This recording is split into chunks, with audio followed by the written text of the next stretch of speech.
Olá para você que está ligado na programação da Rádio Defensoria. Está começando mais um podcast Entrevistas DPE comigo, Beatriz Frio. E hoje, em especial, nós vamos conversar com o Subdefensor Público Geral do Estado de Roraima, Dr. Natanael Ferreira, que está aqui comigo já para conversar. Primeiramente, muito obrigada por estar aqui conosco na rádio. Sei que seu tempo é corrido, mas seja muito bem-vindo.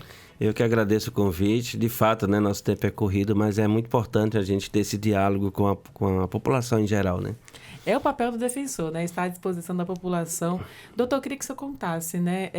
Como é que foi o ano de 2024, a gente fazendo esse balanço aqui? O senhor esteve à frente de muitas ações. O que o senhor recorda aí do mês de janeiro, fevereiro, ali do início do ano, que o senhor destaca como ponto principal da Defensoria em 2024? A Defensoria, a cada ano que se renova, né, são os desafios também que se renovam, porque nosso público-alvo é um público vulnerável, né, um público que é uma população excluída. Nós temos como missão institucional exatamente o resgate da dignidade dessa população excluída, né? Então, assim, eu destaco, são várias ações, mas duas eu acho que tem importância grande para a Defensoria, talvez não pela quantidade, mas o exemplo, né? A questão do casamento coletivo, em que esse ano a gente também trouxe a questão do casamento homoafetivo, né? Envolve essa população altamente vulnerável. E outra grande conquista também foi a carreta da cidadania, que nos possibilita ir aonde o povo está, né? Sentir as dores locais, sentir o calor mesmo da população. E sempre que a gente chega é recebido com muita alegria, com muito entusiasmo. As pessoas vão à carreta, tiram dúvida, né? Ali tem conhecimento do andamento processual. Então, essa carreta possibilita essa aproximação com o nosso público, né, com o nosso assistido. Eu acho que esses dois eventos, assim, elas são destaque. Um, que é a carreta por garantir esse acesso, e o outro é esse resgate dessas populações excluídas, né? Queria que o senhor até contasse um pouquinho mais detalhes da carreta. Como é que foi o processo para conquistar também essa carreta? E como é que é o processo de levá-la também para outros municípios ou bairros mais distantes aqui do centro da cidade? A carreta da cidadania sempre foi assim, um grande sonho da Defensoria Pública. A gente já vinha sonhando com isso assim, há muito tempo. Acho que tempos imemoráveis, porque a gente já percebia a importância dessa ferramenta para esse acesso e esse diálogo direto com a população. Então, hoje o nosso DPG ele é presidente do Colégio Nacional dos Defensores Públicos. E aí a gente sempre ali, a gente está trocando experiência, né? Vendo o que está dando certo em outros estados, tenta trazer para cá. E eu acho que o Amapá, ele estava com um projeto junto com o Calha Norte, que financiou essa carreta e estava com um processo em aberto ainda. E aí a gente conseguiu articular, e aí vamos dar os bônus, né? A atuação do defensor e deputado federal Estélio Dene foi fundamental, ele foi um guerreiro mesmo. Quando ele soube dessa possibilidade, não mediu esforço, correu para cima. E aqui a gente preparou toda a outra parte de documentação, e a Defensoria acho que foi o recorde de fechar esse processo junto à Calha Norte para a obtenção dessa carreta. Então, assim, foi essa união de esforços conjunto, e principalmente, assim, o doutor Oleno teve papel fundamental, e não faltou também esforços, entusiasmo, animação do Denner, nosso querido e eterno DPG, Denner.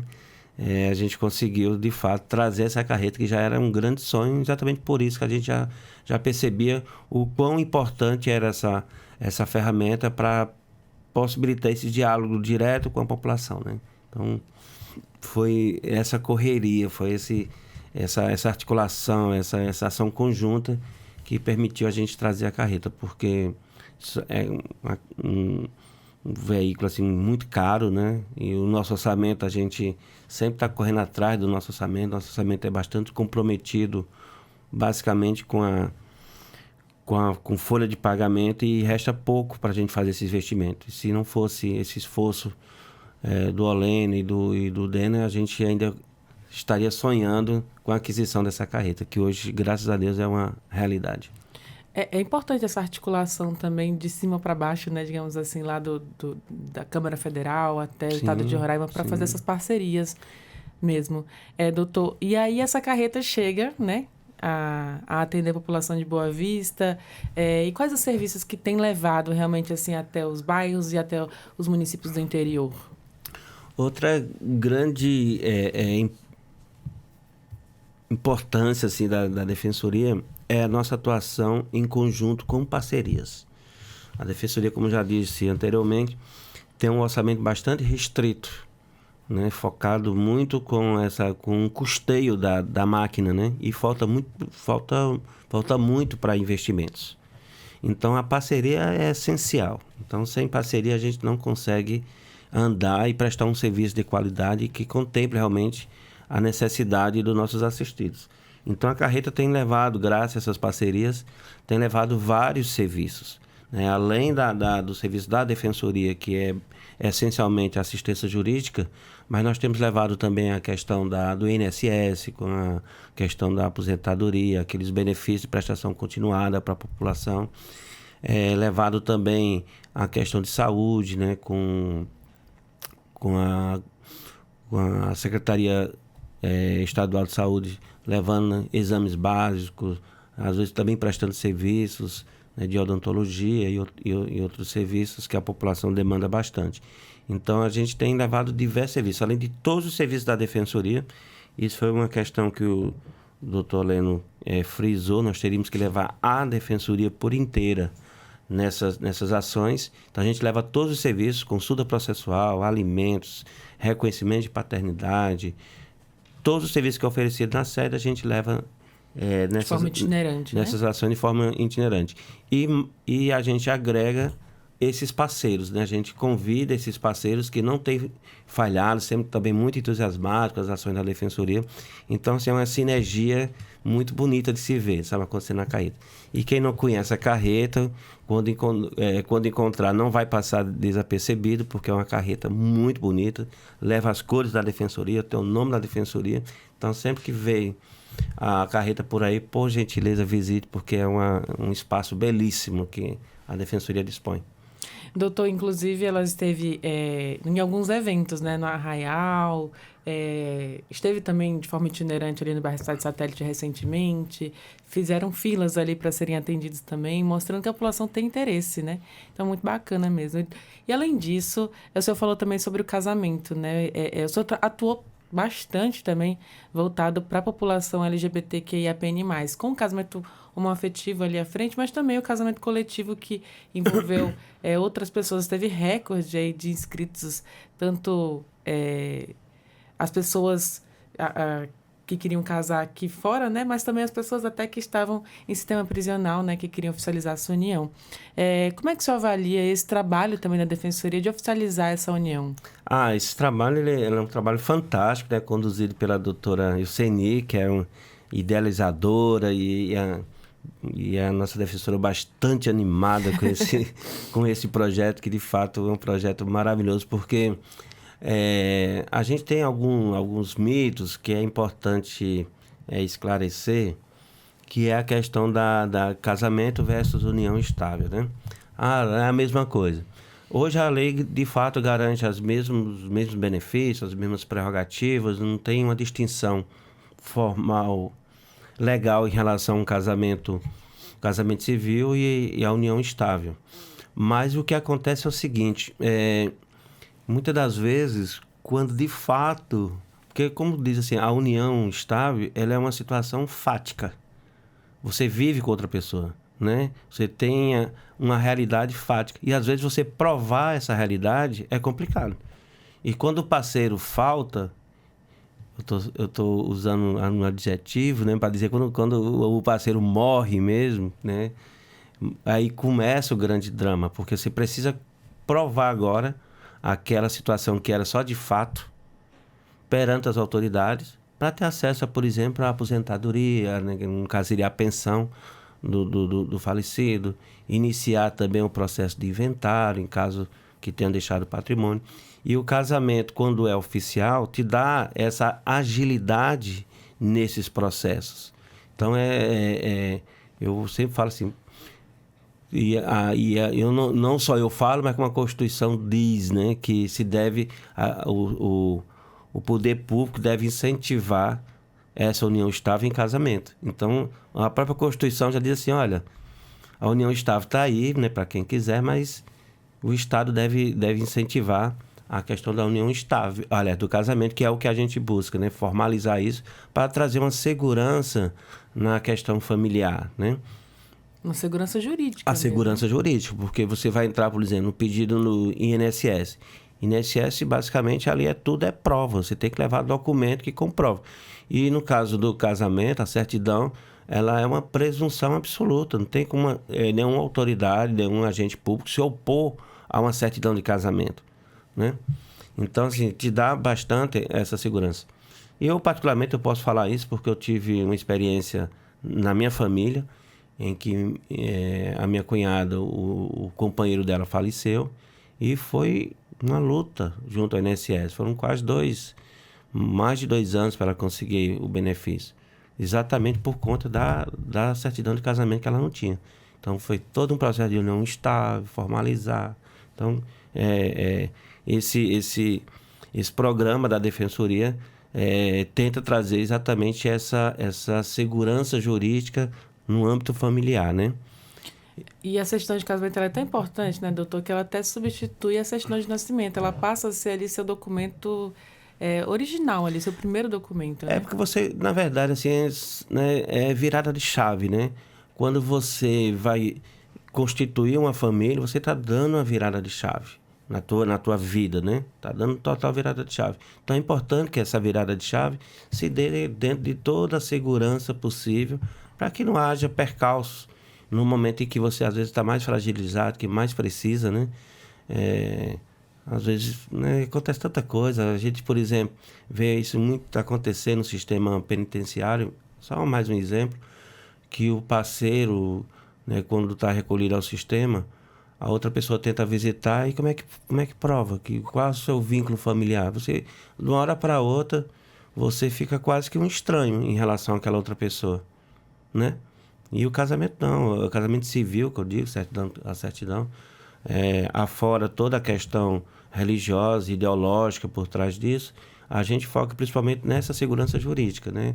A questão ideológica é de cada um, religiosa é de cada um, individual, mas é o aspecto da segurança, efetivamente da segurança jurídica, que esse instrumento jurídico traz no âmbito familiar. Então, a gente vê esse programa com muito entusiasmo, muita animação, porque a gente abre as inscrições e rapidamente se esgota as inscrições, porque é um casamento que dá orgulho em razão tanto da dimensão, mas também da sua organização. Nós temos uma parceria num casamento coletivo com a Prefeitura de Boa Vista, com o município de Boa Vista, e eles não poupam o esforço de trazer, assim, as melhores coisas. A gente vai para um casamento coletivo assim, a gente percebe assim, que gente com muito dinheiro não conseguiria fazer com o brilho, né? com a grandeza, com o luxo que é o casamento, esse casamento coletivo.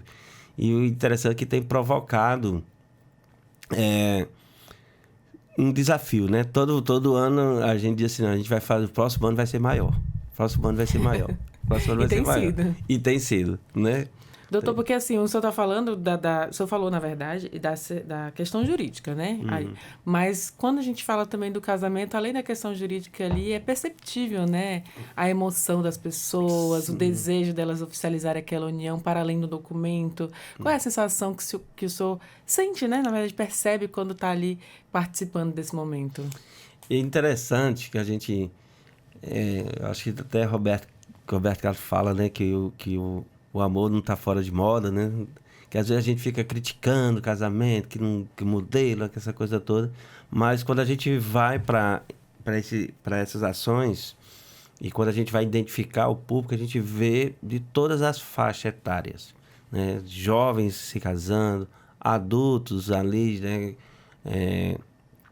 Confirmando aquele compromisso. E senhores, né? Senhoras já com a idade bem avançada, que vai para o casamento já com neto, bisneto, com filho. Mais de 80 anos, com mais de 80 anos ali confirmando. A gente percebe que o casamento não está fora de moda, né? Mas quem vai casar sabe que é um custo elevado, né? Com a burocracia cartorária, não é barato. Então, muita gente, principalmente o nosso público que a gente trabalha, que é o que a gente presta nosso serviço, hipossuficiente, ele vê nisso também uma oportunidade, porque às vezes você não quer consolidar, confirmar aquele casamento, às vezes é falta de recurso mesmo, né? Falta de recurso mesmo para custear toda essa despesa cartorária. E a gente faz todo esse trabalho 0800, não se cobra nada, né? Aí volta a questão das parcerias, né? A parceria com o Tribunal de Justiça do Estado de Roraima, também que é uma instituição entusiasmada com isso. Os 2 cartórios, né? Os cartórios, o primeiro e o segundo ofício, assim, também não poupa esforço, é entusiasmado. A Euseni sempre conta histórias bastante interessantes, né? Que chega com um número e esse número... cabe mais um. Não, tá, vamos dando esse mais um, a gente vai batendo esses recordes que a gente tem falado, né? Então, é uma das ações, assim, que a Defensoria sai muito feliz, né? Em poder estar patrocinando e estar conduzindo esses trabalhos. E a gente, assim, já virou... uma ação política e institucional da Defensoria. E muito linda. Linda. Doutor, além disso, agora mudando um pouquinho de assunto, o senhor também ajudou a construir aí os conselhos estaduais, né? O que é o conselho, né? E qual o papel dele, a importância dele para a nossa comunidade, para a sociedade?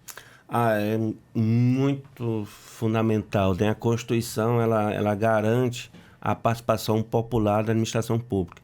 E se a gente se remontar um pouco, o que é a democracia, né? O que é essa democracia? É exatamente esse governo do povo para o povo. Então, se é um governo do povo para o povo, a participação popular é fundamental. E numa democracia não se resume simplesmente em você chegar lá e votar e acabou.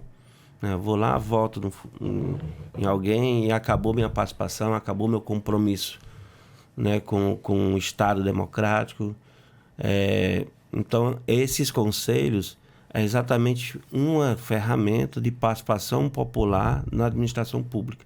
E é fundamental por quê? Porque esse conselho, junto com nossos gestores, com nossos representantes eleitos, vão definir políticas públicas, né? Então, nós falamos aí do conselho da pessoa com deficiência, por exemplo. Só quem vai sentir as dores da incapacitação é o próprio deficiente. A gente, só quem passa na pele, né, doutor? Né, por mais que a gente tenha sensibilidade, tenha um olhar diferenciado e tal, mas a dor em si, a angústia, né? Quem passa é quem vive aquilo ali. Então, esses conselhos, eles são fundamentais no sentido de apontar quais as políticas públicas mais urgentes, né? Todo gestor, ele vive um dilema eterno e talvez insolúvel. Qual seja? As demandas são infinitas e os recursos são finitos. É como na nossa casa, né? Às vezes você tem um bocado de sonho, um bocado de coisa para querer realizar, mas os teus recursos ali, que a sua família e você dispõe, são finitos. Então, é fundamental você decidir quais são as suas prioridades. E os conselhos, eles servem exatamente para isso. O papel mais fundamental de um conselho é, junto com o gestor, definir quais as urgências que aquela população, né, que está organizada coloca como prioridade. Então, esses conselhos, ele tem o seu fundamento, a sua essência nesse pressuposto, que quem sente as dores, né, que está mais capacitado a dizer também como tentar resolver. Então, nós temos a questão aí que é um eterno desafio, a acessibilidade para a pessoa com deficiência, né? Projetos arquitetônicos ainda, muitas das vezes, falha nesse olhar, né?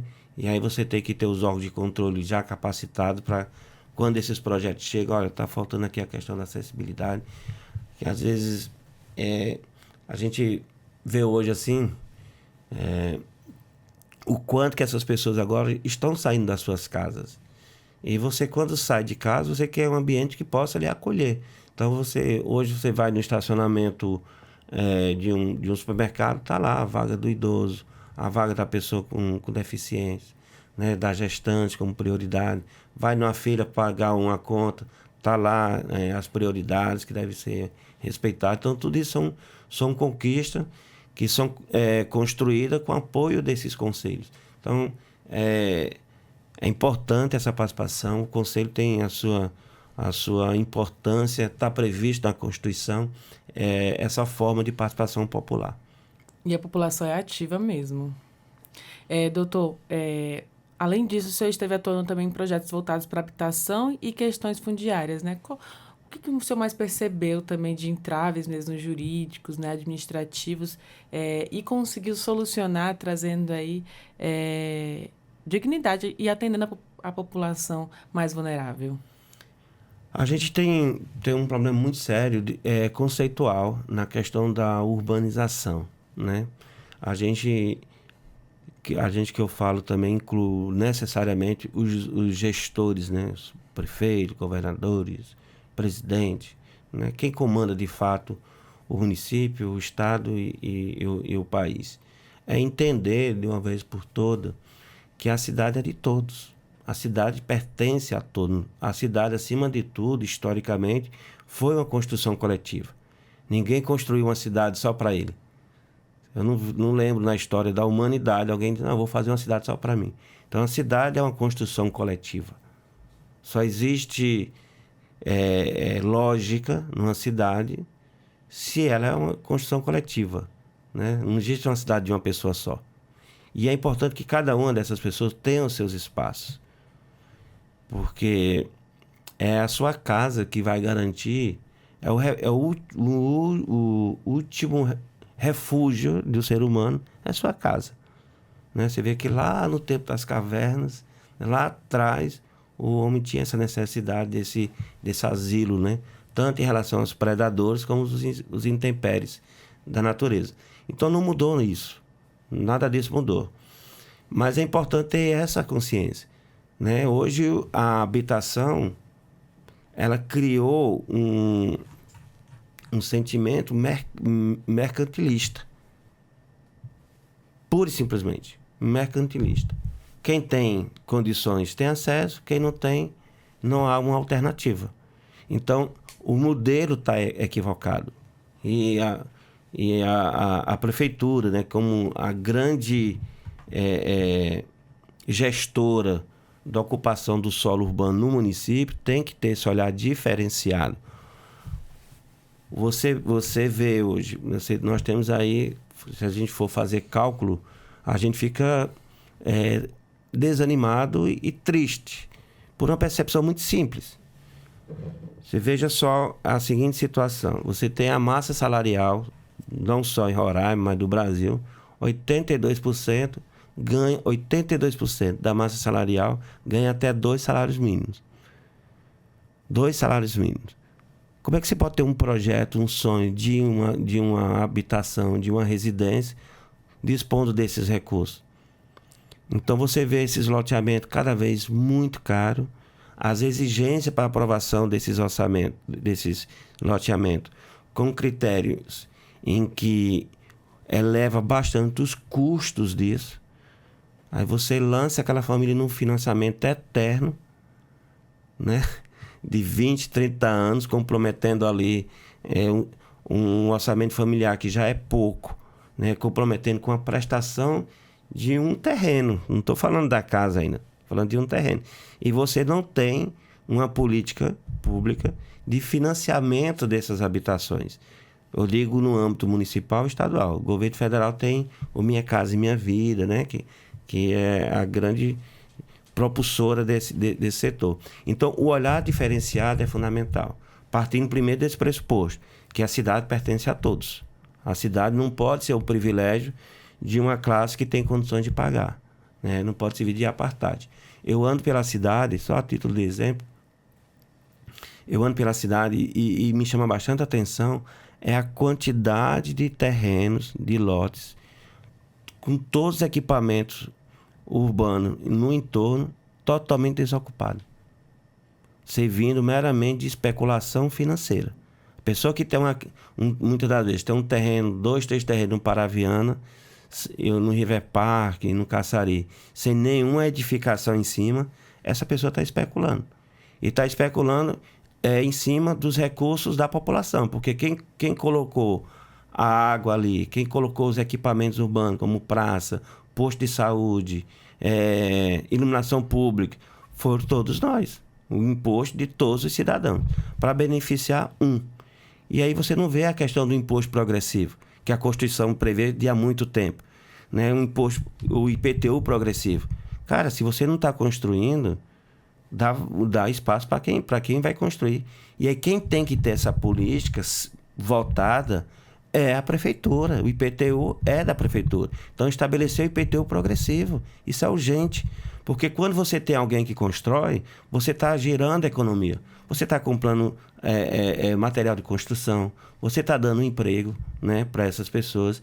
Enquanto que está ali só especulando, hoje você tem facilmente no Paraviana, de dezembro, terreno hoje custando R$400 mil. Só o terreno. Só o terreno. R$400 mil. E o número de terreno desocupado é que surpreende mais ainda. Então é urgente que o município tenha esse olhar e comece a tributar. Isso não tem nada a ver, gente, de comunismo. A Constituição prevê esses mecanismos para evitar a especulação, porque a cidade pertence a todos. E quando você faz esse giro, você impede, cria mecanismo para que evite essa especulação, você faz com que a economia gire. Todo mundo ganha com isso. E quando você impõe esse IPTU progressivo, você vai desestimular quem está só querendo especular.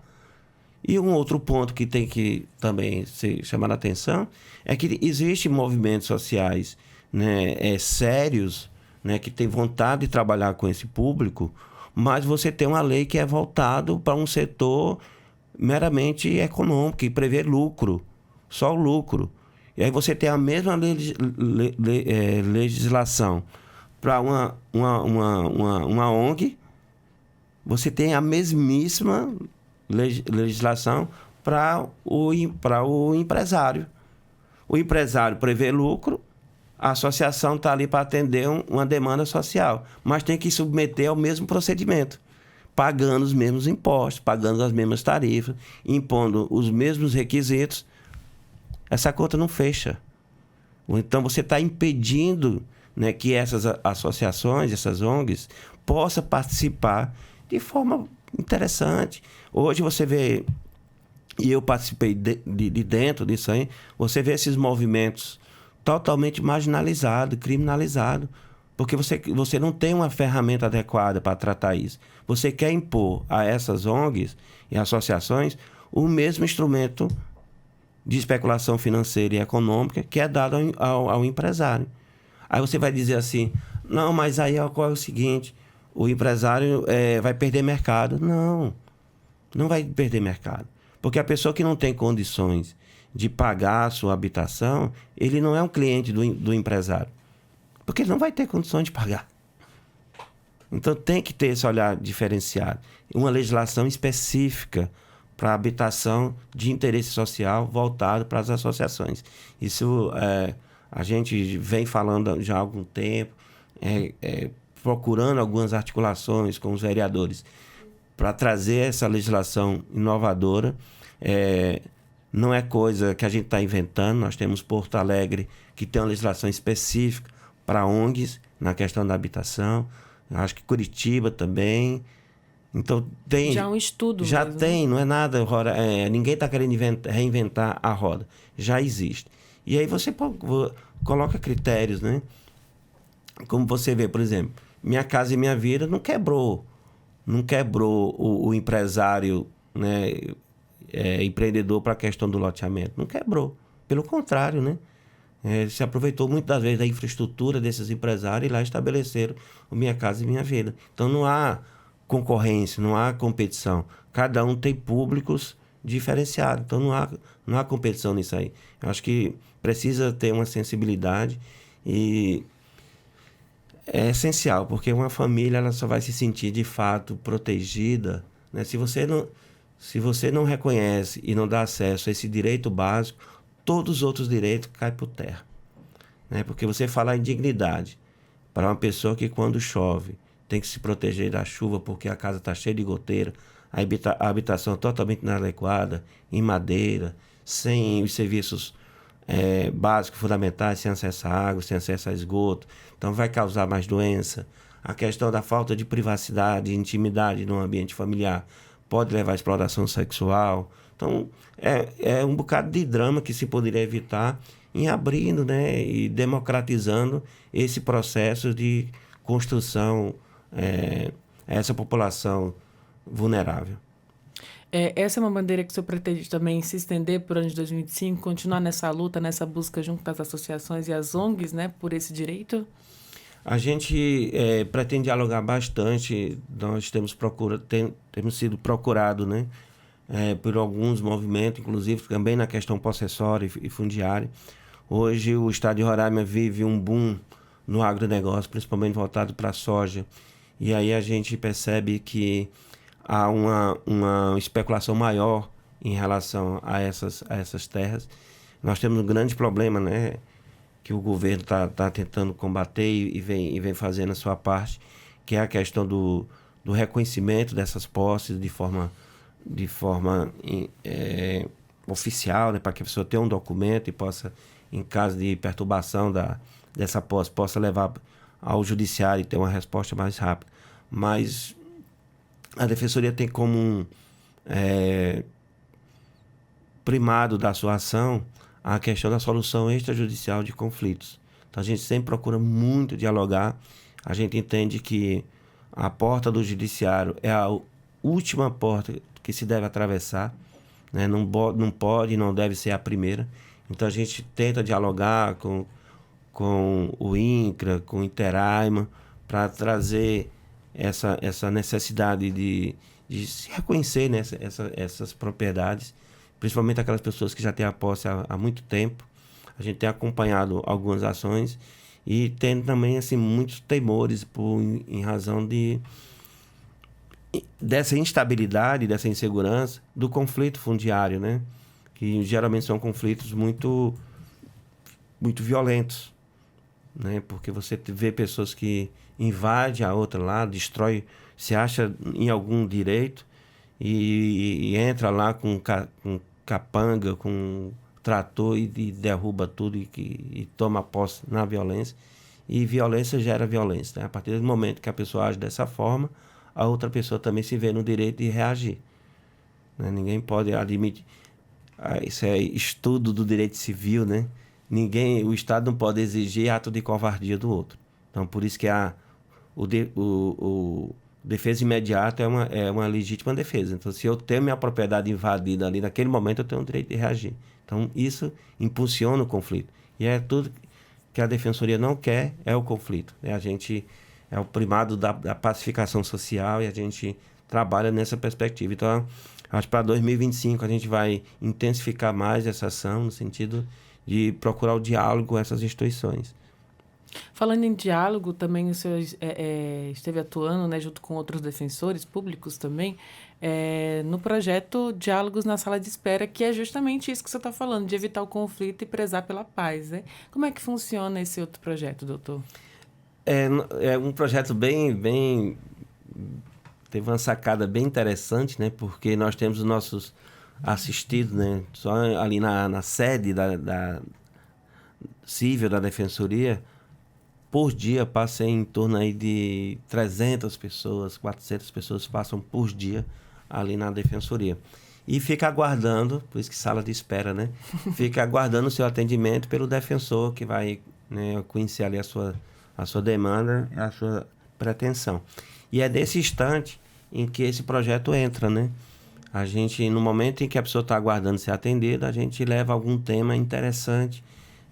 Nós temos a escola que dá apoio e desenvolve essa ação, que vê quais os temas que é para ser falado, né? Que as pessoas tenham interesse, né? Não adianta a gente chegar com um tema que não há interesse.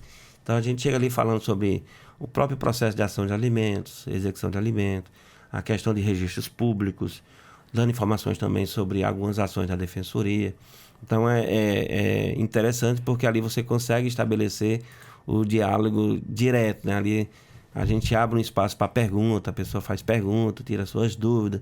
E toda vez que você está ali levando essa informação, né, que a gente só trata de educação em direito, está educando a pessoa em direito, ali também é uma pessoa que vai ser um multiplicador dessa informação, né? Não se resume àquela pessoa. Aquela pessoa, de repente, olha, eu estive na sala de espera e esse tema o defensor falou isso, então já explica ali para a esposa, explica para um familiar, para um amigo, né? Então é bastante interessante, mas o que eu acho mais interessante é esse feedback. Você fala, abre para a pergunta e começa ali você a dialogar diretamente com a pessoa, né? E vai quebrando também muitas das vezes você... o judiciário tem esse grau de formalidade muito grande, né? Tem o juridiquês que a gente fala, O juridiquês, né? Às vezes o diálogo não consegue se estabelecer, né? E ali não, ali a gente fala uma linguagem bem simples, bem direta, né? Tenta ver realmente qual é a dúvida, pergunta se de fato está esclarecido, se tem mais alguma interrogação. Então, é legal isso. É esse feedback ali imediato, você tá o bate-bola, né? A pessoa faz pergunta, tu devolve outra pergunta. Então, e também são vários temas, né? Então, a gente sempre está antenado com a questão dos temas que possam envolver e deixar mais interessante ali aquele momento de espera.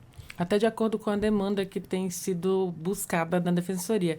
Você já viu alguma situação, dando exemplo agora, né, da sua experiência também, durante esses diálogos, né, na sala de espera, que é o projeto, algum assistido estava esperando ali uma audiência com o defensor e conseguir resolver seu conflito até mesmo antes de chegar dentro da sala do defensor? Ah, sim. Por exemplo, são vários, né? Muitos casos, né? São muitos casos. Hoje a legislação facilitou um bocado de coisas, né? E uma delas foi a questão da mudança de nome. Então, às vezes a pessoa vai na defensoria procurar ali, né, informação e como se deve ocorrer para a mudança de nome. Né? Principalmente a questão bem particular, mais particular, a questão da pessoa trans, né? E hoje não precisa da intervenção judicial para essa mudança de nome. A pessoa pode ir no cartório, procurar diretamente o cartório e fazer o que a gente diz a autodeclaração. E ali ter o nome social e é reconhecido a sua situação. Então, a gente quando fala sobre isso, aí uma ou outra pessoa se levantando ali e dizendo, não preciso mais desse atendimento. Já sei o que fazer, né? Já consigo fazer. E você dá essa autonomia para a pessoa, é muito bacana. Você sabe assim, eu posso fazer, eu posso ir, porque aí você vai ter o teu momento, né? A questão do teu tempo ali para fazer aquilo ali. Então, a gente percebe isso, sabe? Como, por exemplo, também a questão do próprio divórcio, que hoje pode ser totalmente feito num cartório, não precisa também da intervenção judicial, desde que não haja conflito, né? Que seja um acordo. Então, o divórcio pode ocorrer no cartório. Então, a pessoa ali... Né, a gente vai falando sobre isso, então não precisa nem ser atendido pela defensoria. Então, isso é interessante. E já sai e vai resolver, já sai dali, já vai resolver. Muito bacana, doutor. Outra situação também que o senhor esteve atuando bastante ativamente foi no CAP Mulher, que é um projeto também junto com a doutora da especializada da mulher, né? Mas ali facilitando o fluxo para as vítimas de violência. Como é que funciona também esse trabalho? É interessante, porque às vezes a gente pensa que para prestar um serviço de qualidade a gente tem que ter dinheiro, né? Muito dinheiro. E às vezes não, às vezes é um fluxo que está inadequado ali para aquele tipo específico de demanda, né? Então, alguns ajustes internos possibilita você prestar um serviço de melhor qualidade, né? E quando a gente fala nisso, a gente fala também na presteza desse serviço. Né? A gente, quando procura na solução de uma demanda, acima de tudo, você quer resolver isso o mais rápido possível. Você não quer uma demanda que se eternize, né? Quanto mais rápido conseguir resolver aquilo ali, melhor. E foi isso que a gente percebeu. Nós tínhamos um fluxo que estava inadequado, porque nós tínhamos um atendimento especializado, que é a Defensoria de Promoção dos Direitos da Mulher, em que quando, basicamente atendendo ali a pessoa vítima de violência doméstica, né? E quando havia necessidade de outras ações que não poderiam ser tramitadas naquele local, naquele juízo, essa pessoa era encaminhada para a sede da Defensoria, era aberto um agendamento e depois essa pessoa era atendida. Em regra, esse fluxo levava algo em torno aí de 70 e poucos dias, 70, 80 dias. Porque a pessoa entrava numa vala comum ali do atendimento normal, não havia o critério da urgência, né? Mas na sua natureza ali, aquele atendimento teria que ser um atendimento especializado em sua integralidade. Porque a pessoa vítima de violência doméstica, muitas das vezes, precisa fugir de seu agressor. E às vezes precisa sair de casa. E nós temos também uma problemática muito grande, que às vezes essas vítimas elas dependem financeiramente do agressor. Então, essa questão de fixação de alimentos tem que ser urgente, tem que ser para já. Né? A questão de um divórcio ali, você não está amarrado naquela pessoa, né? Esperando 70 e 80 dias para fazer um divórcio. Então, a gente entendeu essa necessidade e resolvemos alterar esse fluxo. Nós temos as CAPs, né? Que é a Central de Atendimento e Peticionamento Inicial, e levamos a CAP para dentro da Defensoria Especializada.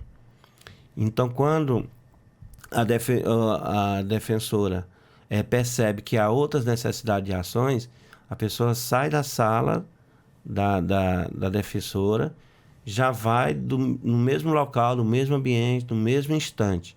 A pessoa já sai dali e já recebe a orientação para as ações de divórcio, de guarda, de alimentos, né, de solução de união estável. E se a pessoa já tem toda a documentação, a ação é protocolada na mesma hora. Então, nós saímos de um prazo aí de 70 dias para algo em torno de menos de 24 horas. Então, isso reforça, você encoraja a mulher. Né? Você reforça a ideia assim, a Defensoria está aqui. A Defensoria está para resolver. E ali a gente já, em menos de 24 horas, já protocola a ação. Quando a pessoa não tem a documentação, a gente já recebe até pelo WhatsApp, não criamos nenhum nível de dificuldade. Burocrático mesmo, né? Burocracia é zero. A gente já agenda ali um retorno, verifica se a pessoa pode mandar pelo WhatsApp, recebe pelo WhatsApp, protocola. Nós temos e a gente tem que aproveitar, né, os nossos soldados que a gente tem. Então, nós criamos uma equipe que trabalha num horário oposto. Então, nós pegamos toda essa documentação, o histórico, e à tarde tem um grupo que trabalha, né, para acelerar mesmo, para né, formalizar essa ação, né? Faz a petição, distribui a petição, e no outro dia aquela pessoa já recebe o número do processo, o defensor responsável pelo processo, o juiz responsável, a vara. Então, veja que isso aí, a mulher se sente mais encorajada e, acima de tudo, melhor acolhida, né? Porque teve toda a sua pretensão ali resolvida no mesmo local. Então, assim, foi uma prática bastante exitosa que a gente tem, assim, estudado para levar também para outras situações que a Defensoria percebe que precisamos tratar com mais urgência. Além de tudo, não só a agilidade dessa documentação, mas, de fato, a segurança e a dignidade dessas mulheres vítimas de violência. Doutor, outra situação também envolvendo a população vulnerável, que é o tempo que é o papel da Defensoria, só para a gente já ir encerrando aqui também. O senhor esteve durante o Meu Pai Tem Nome ali também coordenando à frente, juntamente com a doutora Euseni. Eu queria que o senhor fizesse uma avaliação dessa ação, né, de reconhecimento de paternidade e já também deixasse sua mensagem aí para os nossos assistidos e ouvintes da Rádio Defensoria. É uma outra ação que causa-se bastante impacto, né? E outra vez a gente reforça esse sentimento que só quem sente a dor é quem vive essa dor. Então, a gente ter uma certidão de nascimento ali, a ausência do nome do pai ou da mãe, é bastante constrangedor, né? E a gente percebe assim, que quanto mais rápido você tentar resolver essa situação, é bom para todo mundo, porque você consegue criar vínculo. Porque a importância do pai, ele perpassa a questão meramente de um documento, né? Às vezes você tem um pai que é muito mais pai, né? A gente está falando aí dos padrastos, madrastos, do que os pais biológicos, né? Meramente biológicos. Mas é importante você ter, na sua historiografia, você saber da sua origem, né? E você ter registrado ali quem é o teu pai, quem é a tua mãe. Então, assim, é uma ação que nos emociona sempre, né? Sempre a gente se emociona porque a gente está tratando ali com dores, muitas das vezes, muito particulares de cada um, né? E levar esse serviço, e voltando mais uma vez, né? As parcerias são fundamentais nesses processos. E aí reforçamos também novamente a questão do Tribunal de Justiça, que oferece também, inclusive, em alguns casos, exame de DNA, quando a pessoa realmente tem uma dúvida razoável, né? Oferece o exame para que a coisa seja feita com muita segurança, né?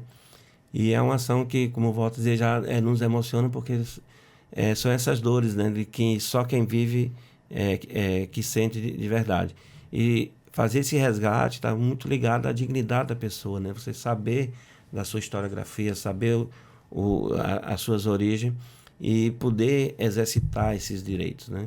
Então, como eu falei, perpassa. Quando você traz a questão do nome do pai, muitas das vezes você pode até não ter aquele pai que vai participar efetivamente da vida daquela criança, daquele adolescente. Mas você aumenta, isso que eu repito muito, você aumenta a rede de proteção. Porque às vezes você não tem um pai, mas você tem um avô, a avó, os tios. Você amplia a rede familiar daquela pessoa, né? Porque como às vezes o pai se tornou muito distante, a família também daquele pai, né, por falta dessa segurança, evita essa formação dessa rede. E quando você retira essa insegurança, você traz toda essa rede de proteção à criança e ao adolescente. E assim, nessas ações a gente atende todo o público, né? Desde criança e adolescente, pessoas já adultas mesmo, né? São exemplos e tem casos assim bastante emocionantes. E a gente também tem aquele propósito, né? De todo ano a gente tentar oferecer um serviço melhor e alcançar muito mais gente. A gente tem uma lei que obriga os cartórios a encaminhar, né? No momento do registro, não tem o nome do pai ou da mãe ali, a defensoria já deve ser informada. Então, a gente está procurando os cartórios para que essa lei seja de fato observada, para que a gente possa agir no momento nascedor, né? Naqueles instantes iniciais ali. Um mês, né? A lei prevê ali 15 dias para fazer o registro. Naqueles momentos iniciais a gente já atuar, porque o mais importante é o vínculo afetivo, é o carinho, a criança se sentir protegida, saber que pode contar com aquela família. E só o documento não é suficiente para isso. Então a gente vai tentar aprimorar, né? Nosso serviço sempre, a gente não pode achar que está bom, a gente tem sempre que imaginar que pode melhorar. E a gente pode melhorar praticamente em todo serviço que a gente oferece hoje. A gente tem como melhorar, né? Existem novas tecnologias, novas ferramentas. A gente tem que trazer essas ferramentas, trazer tudo isso para poder ampliar e prestar um serviço de efetiva qualidade para o nosso público, que merece muito. Doutor, agora, o que o senhor espera para 2025, né? E já deixe sua mensagem também aí de Feliz Ano Novo, né? Para quem está nos ouvindo. A gente espera novos desafios e melhorar os serviços que a gente já presta, né? Tentar criar novos mecanismos. Nós temos uma administração superior que é bastante empolgada com as ferramentas tecnológicas, então trazer essas ferramentas. A gente participa do CONDEG, que é esse Colégio Nacional dos Defensores Públicos Gerais de todo o Brasil. A gente vê coisas novas acontecendo lá fora. iniciais ainda, algumas são experiências ainda bastante recentes. A gente tenta ver o grau de maturidade dessas ferramentas para trazer para a Defensoria. Então, o que a gente espera de 2025 é novos desafios e numa esperança de sempre poder superar esses desafios e prestar um serviço de melhor qualidade.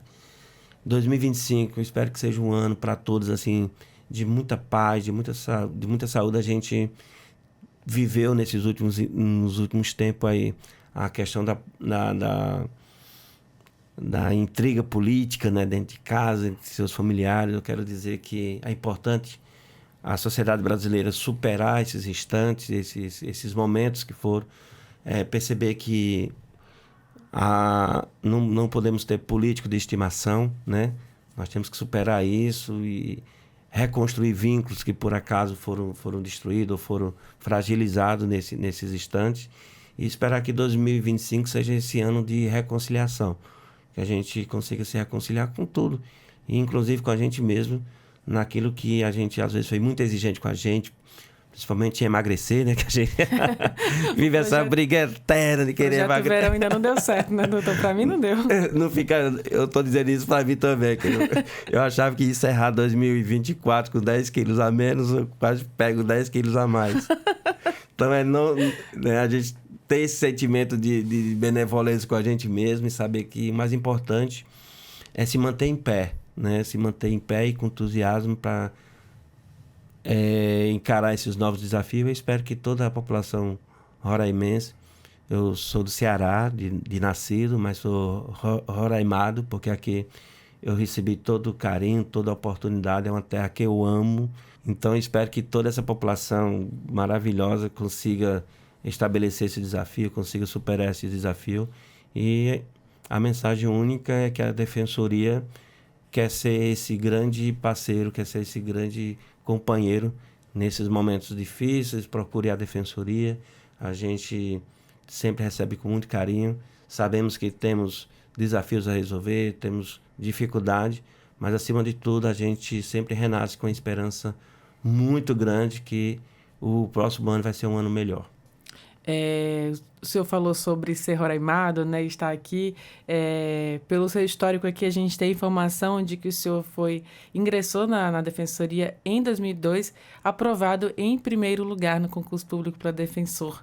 Então, assim, o senhor veio com garra mesmo, veio com vontade e tem atuado desde então muito afinco pelo nosso estado. Parabéns pelo seu trabalho, doutor.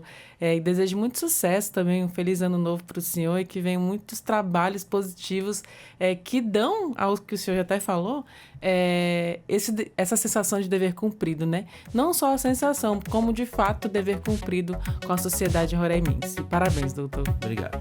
Então é isso. A gente vai encerrando assim, esse bate-papo aqui com o subdefensor público geral, Natanael Ferreira, contando pra gente esse balanço, né, do ano de 2024 e também desejando aí um feliz ano de 2025 para todo mundo que tá ouvindo. Então, mais uma vez, muito obrigada pela sua companhia. Eu te lembro que você pode ouvir essa e outras entrevistas acessando os canais oficiais da Defensoria Pública de Roraima, no Deezer, no Spotify e no YouTube. Qualquer dúvida é só digitar Defensoria RR. Muito obrigada pela sua companhia e eu te espero no nosso próximo encontro. Tchau, tchau!